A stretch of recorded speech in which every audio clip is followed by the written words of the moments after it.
শিল্পের আলো ছড়িয়ে দিতে আমরা আবার ফিরে এলাম আপনাদের প্রিয় অনুষ্ঠান মঞ্চালোকে।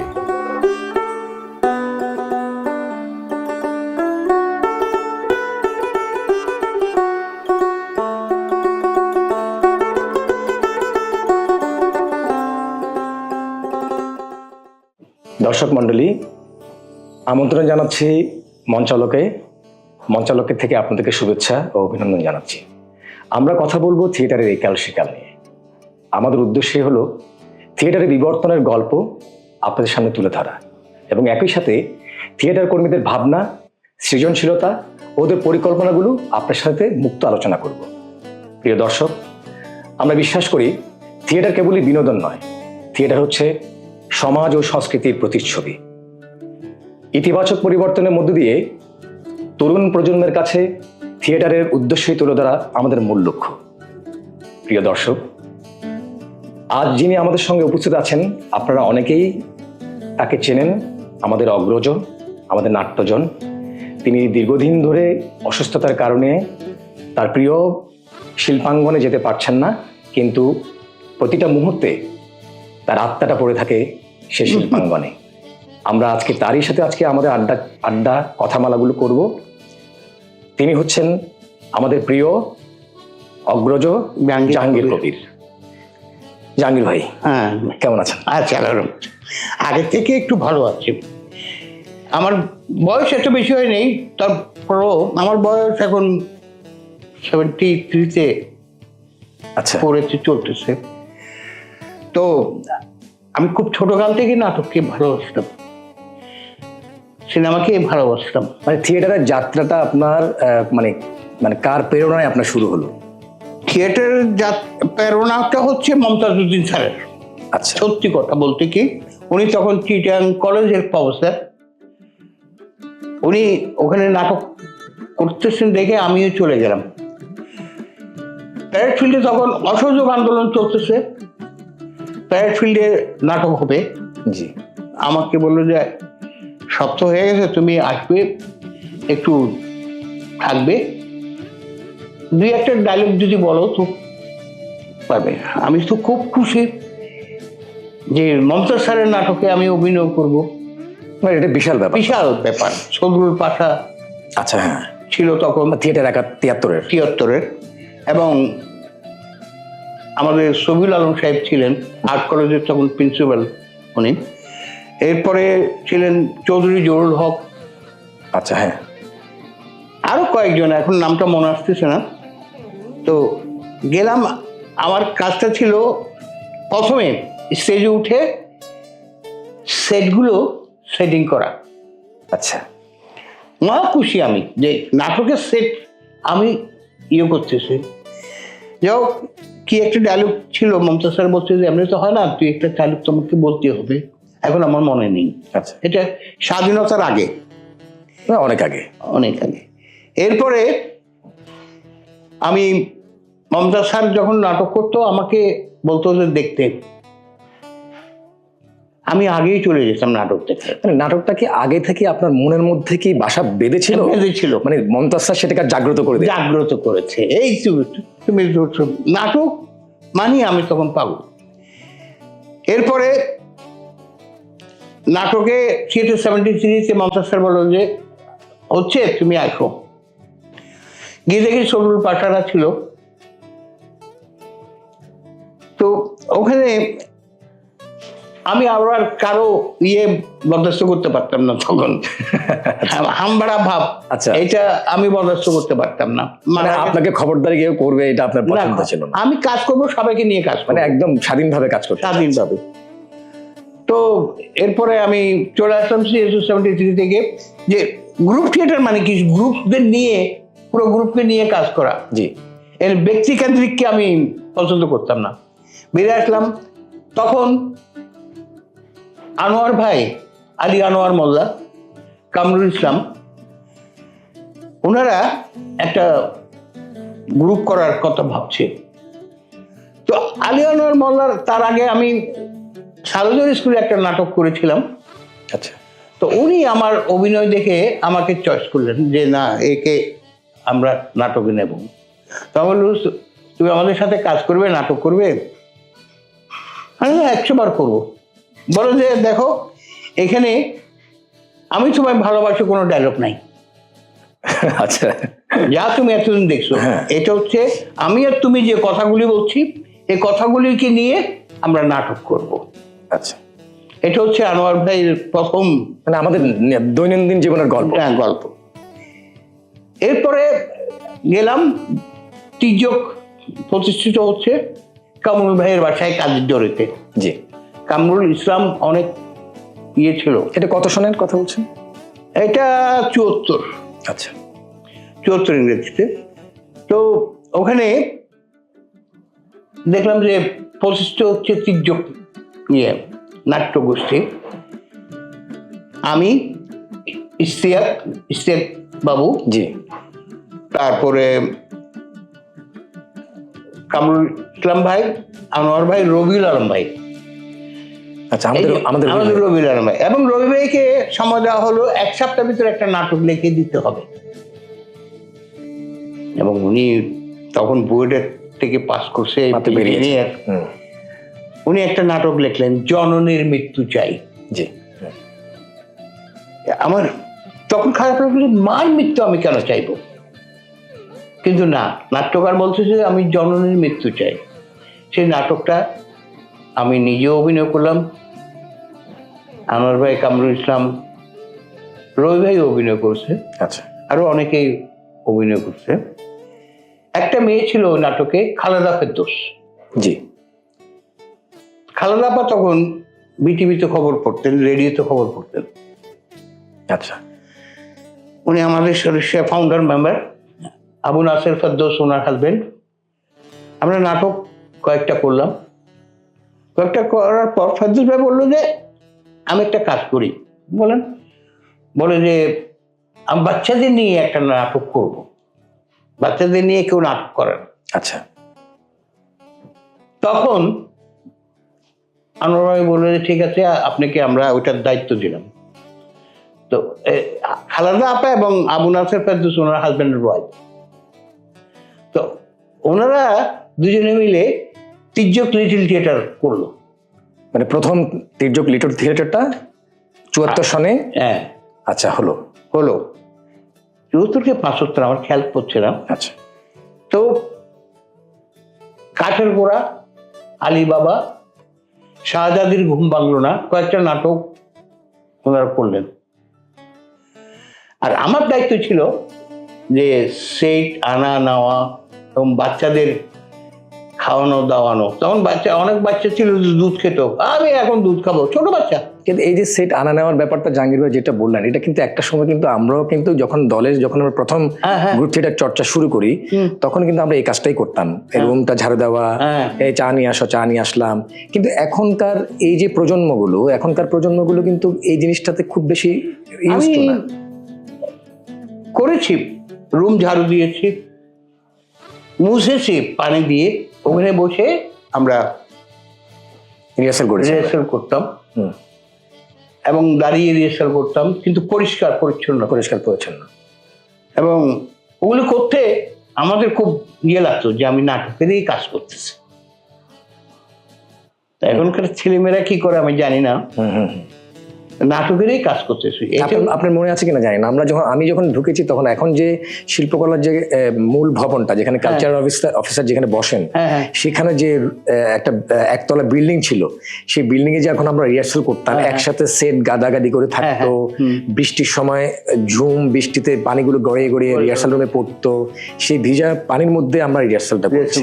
আপনারা তো এর আগে আরো অনেক করেছি। আমরা করেছি। আমাকে তখন আমরা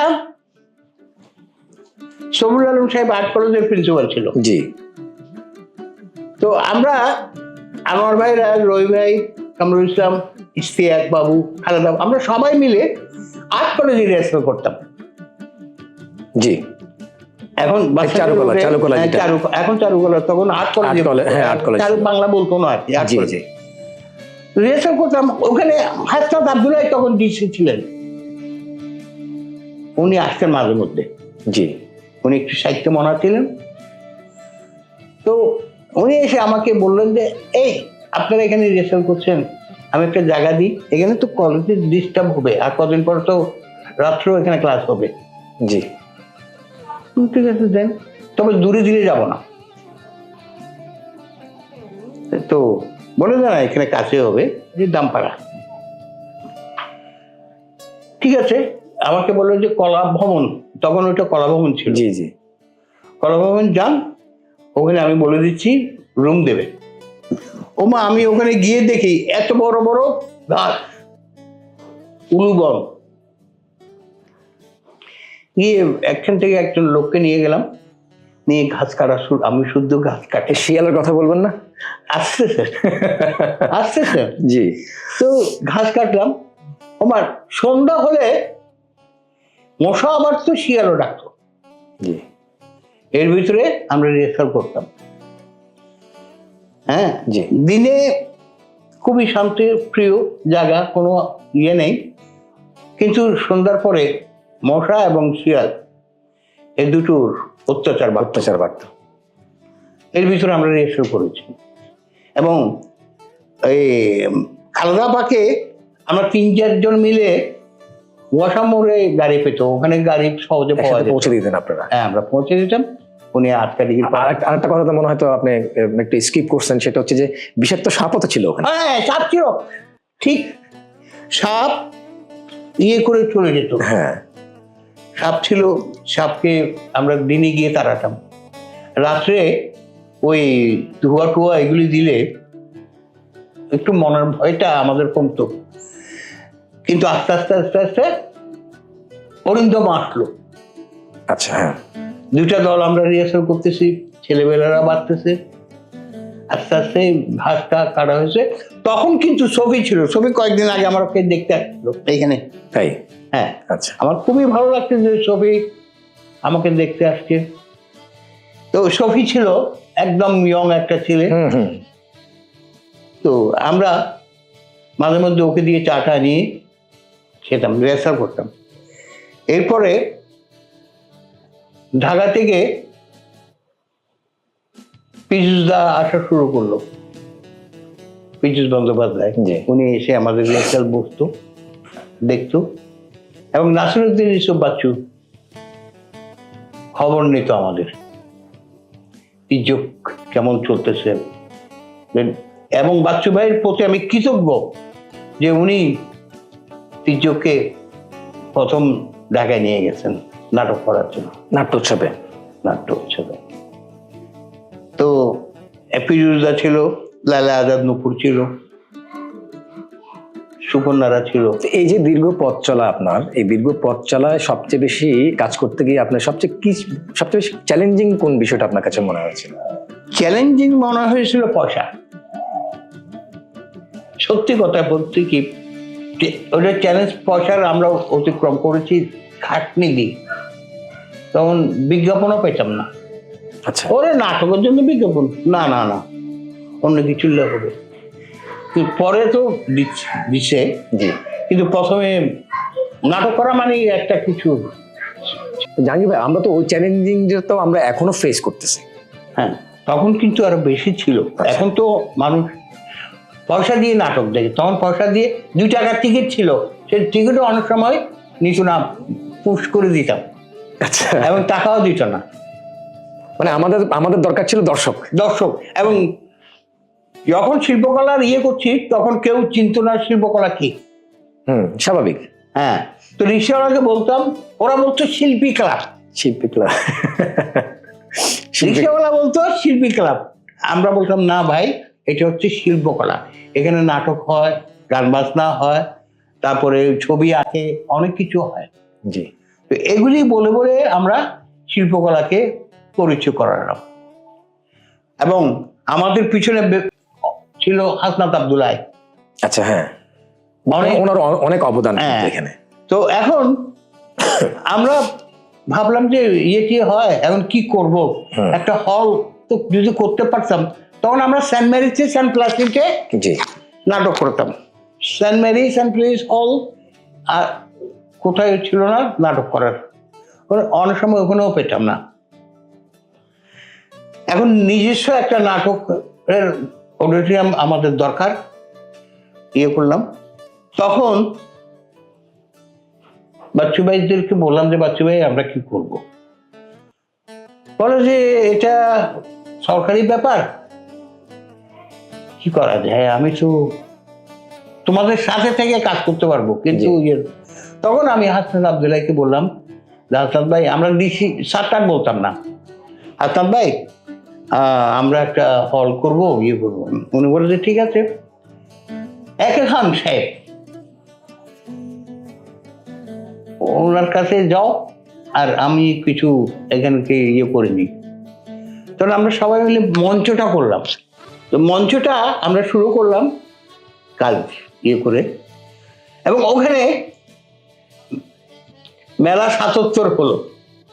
আচ্ছা, নাটকের মেলা, তির্যক, অরিন্দম, গণায়ন, আরো জানি কারা কারা ছিল। আস্তে আস্তে গ্রুপ থিয়েটারের দলও বাড়তেছে, চর্চাও বাড়তেছে, এবং দর্শকও আস্তে আস্তে বাড়তেছে। এটা হচ্ছে সবচেয়ে প্লাস পয়েন্ট, দর্শক বাড়তেছে। জি। এবং পরে আমরা যখন আততাই করলাম সেলিম আল দিনের, জি জি, যে প্রথম তির্যকে টিকিট বিক্রি করে নাটক করলো, লাইনে ধরে মানুষ। ওটা কি ৭৪-৭৫-এর কথা বলছেন? মানে প্রথম টিকিটটা বিক্রি করার কি ৭৪-৭৫ এরকম হবে? আরো পরে ৭৭-এর দিকে। হ্যাঁ হ্যাঁ, আচ্ছা, মেলা ৭৭ করলাম, তখনও আমরা অত ইয়ে করতে পারি। জি। তখন মানুষ টিকিট কেটে, অরিন্দমে কিন্তু শুরু করেছে টিকিট বিক্রি করে, জি। আমরাও শুরু করলাম টিকিট বিক্রি করে। আস্তে আস্তে মানুষ হলমুখী হওয়া শুরু করলো। তো তখন খুব আনন্দ লাগতো যে আমরা একটা কাজ করতেছি। আচ্ছা, এখানে যদি আমি একটু বলি জাহাঙ্গীর ভাই, সেটা হচ্ছে এই যে দীর্ঘ আপনার এই পথ চলা, তো থিয়েটার আপনাকে আসলে কতটুকু বদলাতে পেরেছে? হ্যাঁ, আমাকে পুরো চেঞ্জ করেছে। আমি কি ছিলাম এবং কি হলাম সেটা হচ্ছে বড়। এটা যদি একটু আমাদেরকে একটু যদি বলেন। আমি ছন্ন ছাড়া ছিলাম ভাবগুড়ে, ওখান থেকে এনে আমাকে শৃঙ্খলায় ফেলেছে। এটা একটা খুব ভালো কথা বলেছেন। এটা না হলে আমি বিয়ে হয়ে যেতাম। মানে ভাবগুড়ি থেকে যেতেন? ভাবগুড়ি থেকে যেতাম। বাবার পয়সা ছিল, জি, পয়সার কোনো অভাব ছিল না, কিন্তু ওই ইয়েতে দেশকে কিছু দেওয়ার, মুক্তিযুদ্ধ করলাম। জি, স্বাধীনতা একটা মুক্তিযুদ্ধ হিসাবে একটা ইয়ে ছিল, কাউকে ভয় পেতাম না, অন্যের বিরুদ্ধে সবসময় লড়তাম আমি। তো ওইটা আরো ব্যবহার করলো নাটকে। জি। তো আস্তে আস্তে নাটক বাড়লো, এতটাই দিয়ে আমরা শুরু করলাম দর্শনের বিনিময়ে নাটক। এই ডায়লগটা কিন্তু তখন আরম্ভ হয়েছিল, দর্শনের বিনিময়ে নাটক। শব্দটা বেশ সুন্দর। হ্যাঁ, এবং মানে খুব শ্রুতি মধুর, দর্শনের বিনিময়ে নাটক। এখনকার বলবে কিনা কেউ জানে না। না, এখন ওই যে বললাম তো, সময়ের সাথে সাথে এখন শব্দ চয়নও চেঞ্জ হয়েছে। হ্যাঁ হ্যাঁ, একটু চেঞ্জ হয়েছে। আর আমরা নাটক নিজেরা লেখা এবং নিজেরা করা পছন্দ করতাম।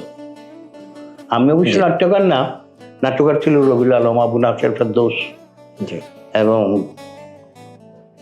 রবিউল আলম কামরুল ইসলাম মিলে বোধহয় একটা ডিরেকশন দিয়েছিল কোনো একটা নাটকের। আমার এখন গুলো আমার স্মৃতিতে আসে না। তখন আমরা একটার পর একটা নাটক করতাম, এবং আস্তে আস্তে এখানের কাছে, এখানে কাছে গিয়ে শিল্পকলার কাজটা আরম্ভ করলাম। এই মঞ্চের কাজটা শুরু হলো, মঞ্চ কাজটা, এবং সরকারও অনুদান দিল। বিশ্বাস করবো না সাইফুল, তখন আমাদের কি আনন্দ যে আমাদের জায়গা আমরা করতেছি। না, স্বাভাবিক জাহাঙ্গীর ভাই, এটা তো একটা অন্যরকম। বললাম না যে একটা ভবগুরু মানুষকে যদি থিয়েটার তাকে গুছিয়ে নিয়ে আসতে পারে, তাহলে সেই আনন্দটার সঙ্গে যদি এই আনন্দ যোগ করলো, তো এটার ভাষায় প্রকাশ আমি ভাষায় প্রকাশ করতে পারছি না যে শিল্প। এবং আজকে বলে আমি বছর ১.৫ বছর ২ বছর যেতে পারছি না শিল্পকলায়। ১৯৯১ ঘূর্ণিঝড়ে আমি শিল্পকলায় ছিলাম। ছবি এসে বলে যে আপনি কি করতেছেন, তুফান তো আরম্ভ হয়ে গেছে এখনই। তখন আমি আর রাজ্জাক বসে তির্যকের কাজ করছিলাম। ওই বিষয়টা আমি একটু পরে আসবো, কারণ ওই গল্পটা আমাদের জানতে হবে। আমি যদি আপনাকে এটা বলি যে এই দীর্ঘ পথ চলার আপনার মানে আপনার থিয়েটারের শিল্পর যে গুরুত্বপূর্ণ শিখনটা কি হলো, মানে আপনি কি জিনিসটা শিখলেন আপনি? হ্যাঁ, নাটক করে আমি শৃঙ্খলা শিখেছি। আচ্ছা। শৃঙ্খলা, একটা মানুষ কিভাবে শৃঙ্খলার ভিতরে বড় হতে হয়, বাড়তে হয়, জি। কাজ করতে হয়, সেটা আমাকে নাটকে শিখিয়েছে। এবং এই যে শৃঙ্খলার আমাকে অন্তত এনেছে জামিল ভাই। আচ্ছা, বিখ্যাত মানুষ জামিল ভাই আমার এখানে আসতেন তখন প্রায় সময়। তখন উনি এনএসডি থেকে পাস করে আসছেন। আচ্ছা। দিল্লি। জি। এবং প্রথম কাজটা দিল পিজকে, বাচ্চু ভাই, নাসিরুদ্দিন হিসেবে বাচ্চু আমাকে বললো যে একে দিয়ে কাজ করাও, দেখবে অনেক কিছু আছে। তখন জামিল ভাই অনেক মাথা গরম, একটু এদিক চিল্লা চিল্লি বেড়ে যান, এই করেন। তারপরে এবং নাটকের পরে উনি অন্য মানুষ, রাইট। আমার এখানে আসলে অন্য মানুষ, এই যাই তাড়াতাড়ি করুন না ভাই, খাবো তো। আর ওখানে কি করছেন আপনি? এখানে খাবো তো, আর ওখানে কি করছেন আপনি? এটা তো থাকা উচিত জাহাঙ্গীর ভাই। আমরা যেটা মনে করি থিয়েটারকে যখন আমরা এরকম অনেক ডিরেক্টরের সাথে আমরা যারা মানে আপনাদের পর যারা আসছে, আমরা তো এখনো তো মানে কি বলবো খুবই কম সময়ে, সেই জায়গা থেকে আমরা দেখি এখনকার ডিরেক্টর গুলো কিন্তু তাই আমাদের অনেক ডিরেক্টরের সাথে আমাদের এত বেশি সখ্য থাকে, যখন উনি ফ্লোরে যখন থাকেন তখন আবার উনি একটা অন্যরকম মানুষ। এই জায়গাটা যদি ওনাকে ছাড় দেওয়া না হয় তাহলে কাজের গতিটা পাওয়া যাবে না এবং জিনিসটা ভালো হবে না। ভালো। আর স্যার তো সবসময় আমরা একটু খুব ডিসিপ্লিন মানুষ। হ্যাঁ, এক সেকেন্ড মানে এক সেকেন্ড। হ্যাঁ, এবং জামিল ভাই আমাকে কোনোদিন টাইমের ব্যাপারে ইয়ে করতে পারে না। জি। পরে বলছে এই লোকটাকে আমি কোনোদিন সময়ের ব্যাপারে ইয়ে করতে পারিনি, আপনারা শিখে নেন। জি। উনি এইভাবে বলতেন। জি। তো এর ভিতরে লায়লা আজাদ নূপুর, উনিও নাটকে তখন মাত্র পাশ করে বেরিয়েছেন, তাও এনএসডি থেকে। হ্যাঁ, ইয়ং লায়লা আজাদ নূপুরও আসলো, তির্যকে কাজ করলো। এর ভিতরে বিভাস চক্রবর্তী এবং অরুণ মুখোপাধ্যায় কলকাতা থেকে আসা শুরু করলো। জি। নাটক কলকাতা বাংলাদেশ একসাথে আমরা করলাম, ঢাকায় করে ওনারা কিরান করতো। জাহাঙ্গীর ভাই, আপনার দলের বাহিরে কি অন্য কোনো দলের সঙ্গে কাজের কোনো অভিজ্ঞতা আপনার আছে?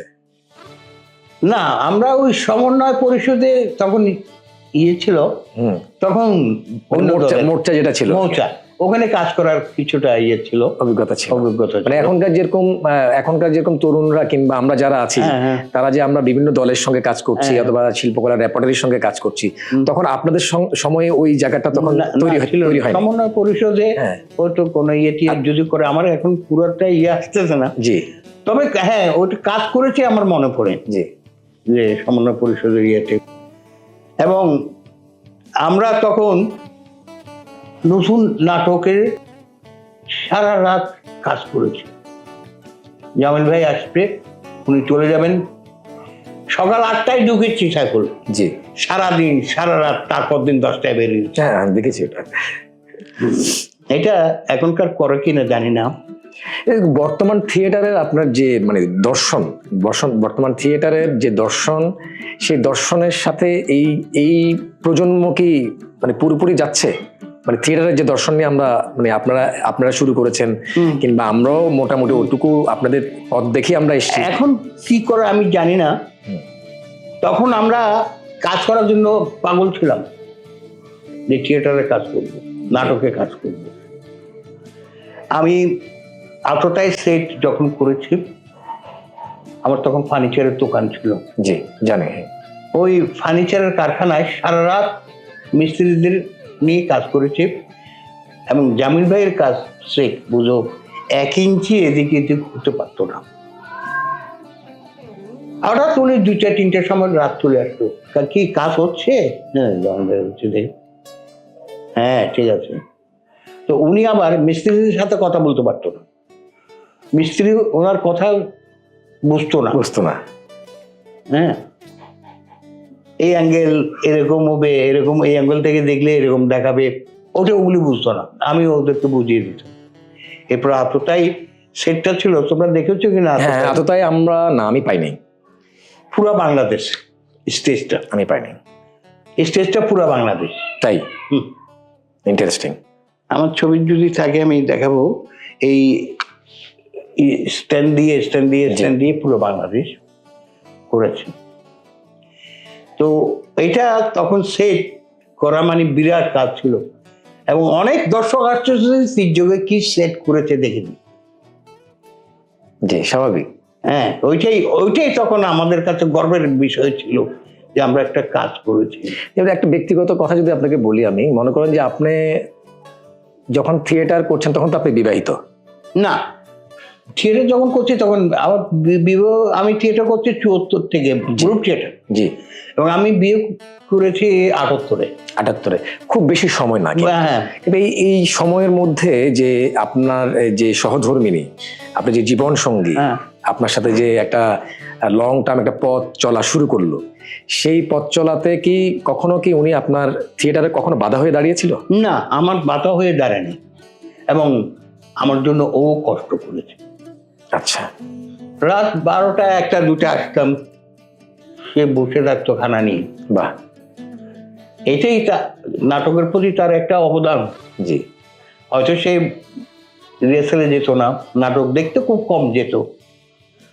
তাহলে আমি তো বলবো যে জাহাঙ্গীর ভাই, আপনারা মানসিক একটা প্রশান্তির মধ্যে দিয়ে কিন্তু থিয়েটারটা করতে পেরেছেন, যেটা হয়তো এখনকার যে আমাদের যে প্রজন্ম আমরা যারা আছি, তারা হয়তো সে প্রশান্তির মধ্যে দিয়ে যেতে পারছে না, যার কারণে থিয়েটারটাকে সে মানে আঁকড়েও ধরতে পারছে না, আবার ছাড়তেও পারছে না। হ্যাঁ, এটাই হচ্ছে মজার ব্যাপার, যে আমি থিয়েটার করব, আমাকে ইয়ে তো করতে হবে। জি। আমাকে নিজের মনে মনে শপথ নিতে হবে, এই নাটকের কাজটা আমি করব, এই নাটকটা আমি করব। না, যেটা বললেন আপনি, যে ভাবি আপনাকে আপনার জন্য না খেয়ে রাত 1:30টা পর্যন্ত বসে থাকে, হ্যাঁ, তাহলে এটা তো আপনার একটা মেন্টাল সাপোর্ট, তাই না? আমি জানি আপনাকে, আমি তো আমার যখন শুরু হয়েছে তখন থেকে আমি দেখি আপনি শিল্পকলা থেকে রাতে 10টা 11টার আগে আপনি কখনো বেরোতেন না। তাহলে যে মানুষটা, সেই মনে করেন যে উৎসব থাকলে সকাল থেকে রাত 10টা, সারাদিন আপনার ঘরের সঙ্গে কোনো যোগাযোগ নেই। আচ্ছা, যোগাযোগটা হলো, আবার দেখা গেলো সেই রাতের 1টা 1:30টা। তাহলে যে মানুষটা আপনার জীবন সঙ্গী, তার যে একটা সময় পাওয়ার দরকার ছিল, সেটা আপনি দেননি, কিন্তু সে কখনো আপনাকে কখনো রাগান্বিত করে কখনো করে নেই, এবং তার কাছে আমি কৃতজ্ঞ যে ব্যাপারে। অবশ্যই অবশ্যই এটা কৃতজ্ঞ থাকা উচিত। এবং এখনো হচ্ছে তোমরা আসছো, সে আসে নাই। জি। সে একটু পর্দা করে। আচ্ছা। এবং নামাজ কালাম পড়ো তো। জি জি। ইয়ে করে যাও, তারও অবদান আছে। না, এটাই তো মানে জাহাঙ্গীর ভাই, যদি আপনার সঙ্গীটা যদি আপনাকে যে সাপোর্টটা যদি না দিত পারতাম, আপনি এই দীর্ঘ সময়টা আপনি কখনোই পাড়ি দিতে পারতেন না। এটা কোয়াইট ইম্পসিবল। এখনো আমি দেখি না, আমি শিল্পকলা, আমি এই যে হাঁটতে পারি না, আমাকে কেউ যদি সাথে থাকে আমি আবার শিল্পকলায় যাব। আপনার কাছে এখন কি মনে হয়, মানে থিয়েটারে সামাজিক দায়িত্বটা তাদের কি? থিয়েটার হচ্ছে, মঞ্চটা হচ্ছে আয়না। জি। আমার মতে ওটা আয়না। আমি কি করছি না করছি, সমাজে কি করছে না করছে, মঞ্চটা আমাদেরকে দেখিয়ে দিচ্ছে। মুখে কোথায় স্পট আছে, কি আছে, চুলটা ঠিক আছে কিনা, আমরা আয়না দেখে ওইটা বলি তো, কিন্তু মঞ্চ আমাদেরকে সেরকম শিখিয়ে দেয়। আমার মনে হয় ওইটাই মঞ্চ একটা আয়না। জাহাঙ্গীর, আপনাকে অসংখ্য ধন্যবাদ এবং আপনার কাছে কৃতজ্ঞ। আপনি মঞ্চালককে অনেক সময় দিয়েছেন। আমরা আপনার আরো অনেক গল্প শুনবো, আমরা আবারও আপনার কাছে আসবো, আবার গল্প শোনার জন্য, আপনার অনেক না বলা কথা শোনার জন্য। প্রিয় দর্শক, আমরা এতক্ষণ কথা বলছিলাম আমাদের অগ্রজ নাট্যজন জনাব জাহাঙ্গীর কবিরের সঙ্গে। তিনি অসম্ভব অসুস্থ। এই অসুস্থতার কারণে ওনার কখনো কখনো ওনার অনেক কথা, পুরনো কথাও মনে থাকে না, ওনাকে আবার সেটা রিভিল করতে হয়। তো আপনারা যদি কোনো ইনফরমেশন যদি মনে হয় যে কোনো ত্রুটিপূর্ণ হতে পারে, আপনারা সেটা ক্ষমার দৃষ্টিতে দেখবেন। আপনারা মঞ্চে নাটক দেখুন এবং নাটককে ভালোবাসুন, আমাদের সঙ্গে থাকুন। ভালো থাকবেন, সুস্থ থাকবেন।